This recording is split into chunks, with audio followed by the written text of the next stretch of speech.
This is Algoa Bay, one of the richest ecosystems found on the African continent. Many marine birds and mammals congregate here to feed and reproduce.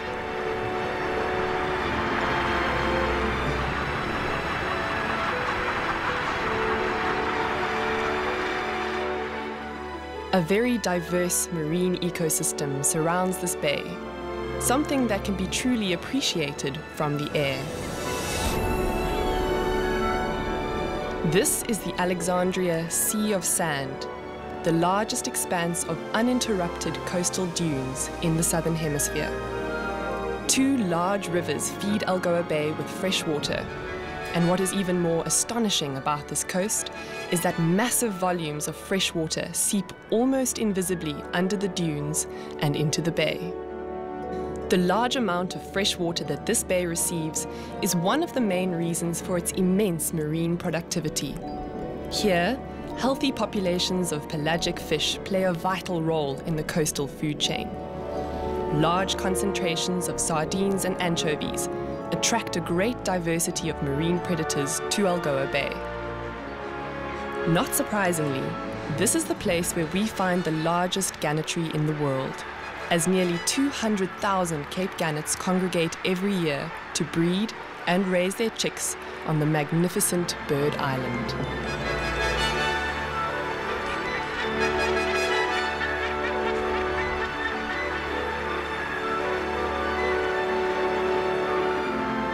Not far from Bird Island's majestic lighthouse, there is another biological treasure. The last stronghold of the African penguin, the island of St. Croix.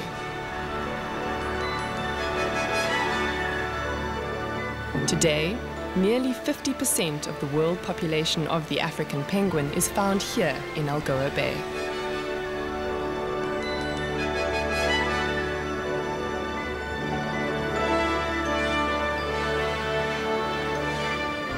The African penguin and the Cape gannet depend on a reliable supply of food while breeding.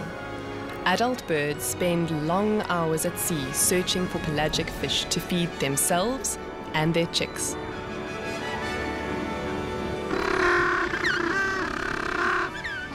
For the African penguin, foraging trips are even more challenging. These flightless birds swim great distances and dive for several hours to find enough food to sustain both themselves and their young. As their chicks grow, the demand for food increases, placing greater pressure on their parents. Finding enough food during this time is critical. The success of the breeding season for both gannets and penguins is determined by a delicate balance, easily disturbed by any sudden change in climate and food supply.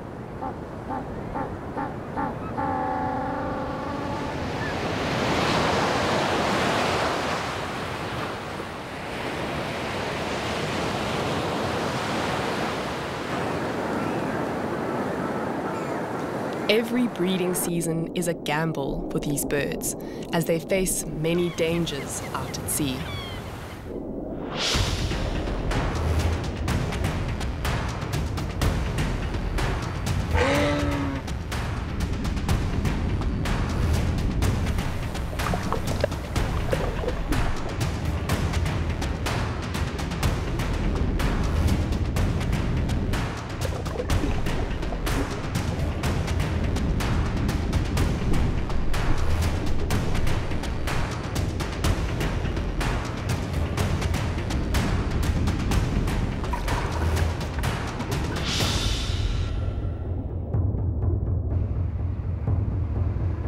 An attack by one or more of their natural predators can prevent adult birds from completing their breeding season.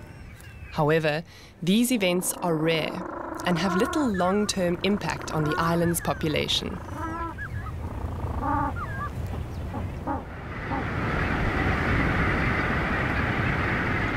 Human activities, on the other hand, account for the catastrophic decimation of these marine birds in southern Africa.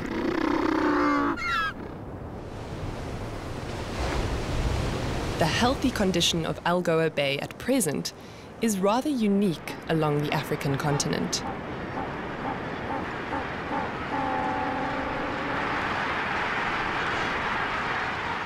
Historically, most of these coastal productive waters were heavily exploited, and the commercial activities had a massive impact on the entire marine ecosystem, particularly for marine birds.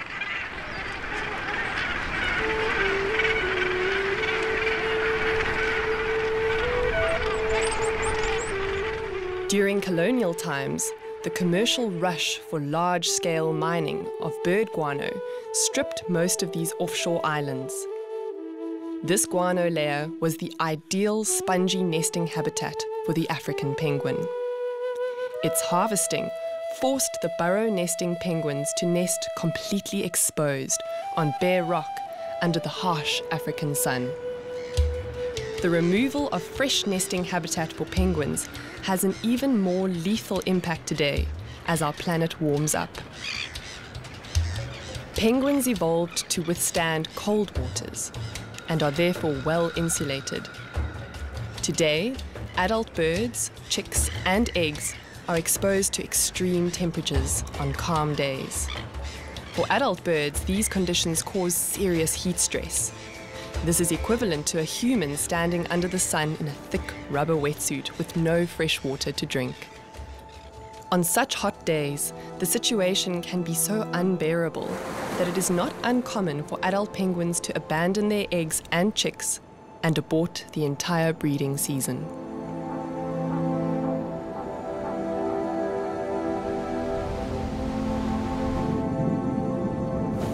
Unprotected chicks exposed to cold weather are also victims and perish of hypothermia since they cannot find shelter to stay dry.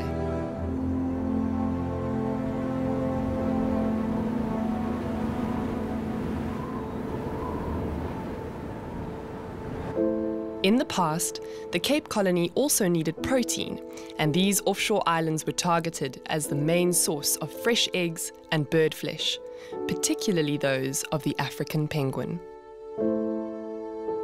The massive harvesting of eggs reduced the African penguin population dramatically.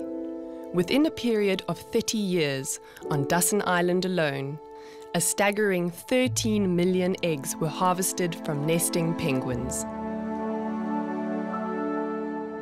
The next blow to marine birds came just after the Second World War, when industrialized, large-scale, commercial pelagic fishing for fish meal along the west coast depleted the African penguin and Cape gannet's main food source, anchovies and sardines.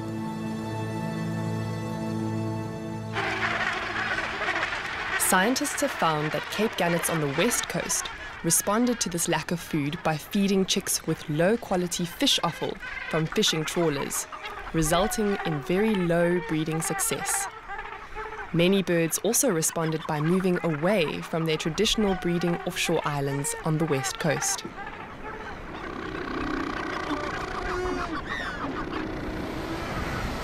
The massive human impact on the African penguin in the last 100 years reduced their original population by more than 95%. This is a historical picture of Dusson Island on the west coast of South Africa. At the beginning of the 20th century, there were nearly 1.5 million African penguins on this island. Today, there are fewer than 26,000 birds left in the world, and each breeding pair is now precious. Modernization also brought additional problems for marine birds.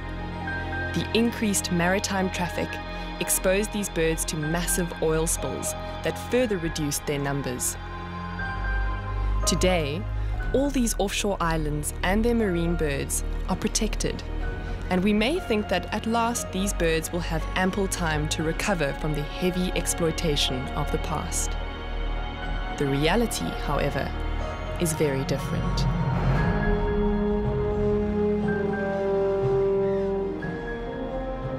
Despite the environmental protection of the main breeding islands, the numbers of African penguins have continued to fall by 60% in the last 5 years, and these birds are now dangerously close to extinction. With the support of fisheries and the national parks, marine scientists are working on the largest concentration of African penguins found in Africa on the 2 islands of Algoa Bay. The use of cutting-edge technology is finally revealing the main reasons for such recent population decline. Scientists are using the breeding penguins to find the elusive answers. A high-tech backpack is attached to selected breeding birds. The device then records their data continuously for several days before it is collected and analysed. Here we see the display of a complete foraging trip for a bird spanning over a 20-hour period. The red line represents the position of the penguin with respect to the water surface. While the penguin is travelling to its feeding grounds or resting, it remains close to the surface. Once it reaches its destination, it starts diving to depths of up to 70 meters in search of food. The water temperature is also recorded and represented by the blue line. It clearly shows that these penguins search for deep, colder waters where it is more likely that anchovies will be found. These data, combined with real-time GPS tracking of the penguins' movements, give scientists a complete picture of the foraging effort of a breeding adult.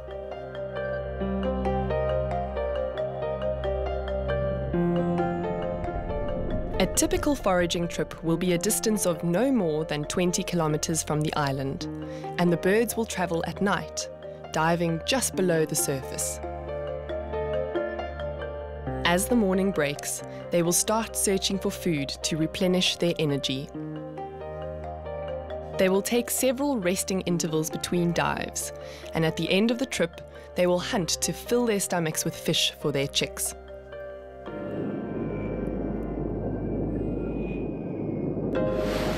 After many years of data collection, it is now clear that breeding African penguins are sensitive to commercial pelagic fishing near their breeding islands.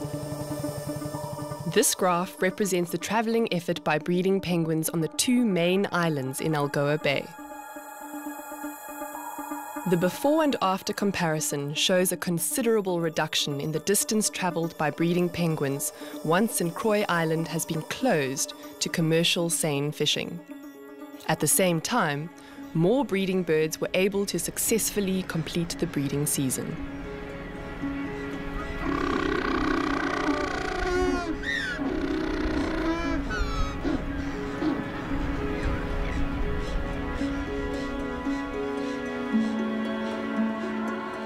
It is clear now that in order to successfully protect the marine birds of Algoa Bay, commercialized pelagic fishing around the main breeding islands of Bird and St. Croix needs to stop.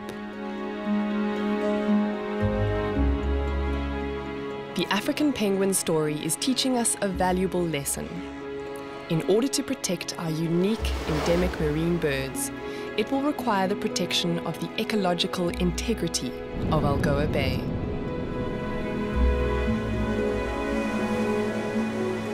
Commercial fishing needs to be managed responsibly inside this highly sensitive marine ecosystem. Many of the mistakes of the past were due to a lack of knowledge. But today, that is no longer the case, and we now have the ability to make informed decisions to manage and protect our natural heritage. Algoa Bay represents an oasis of hope for marine conservation, as a true jewel of the African coast that needs to be recognized internationally for its marine and historical heritage. Protecting and managing the pelagic fish stock in the bay is paramount to maintaining its rich biodiversity. Algoa Bay is the last refuge and stronghold for marine life found nowhere else on our blue planet. And so it now becomes our responsibility to protect this unique coastal habitat. This is without doubt the biggest lesson learnt from our charismatic African ambassador of this bay.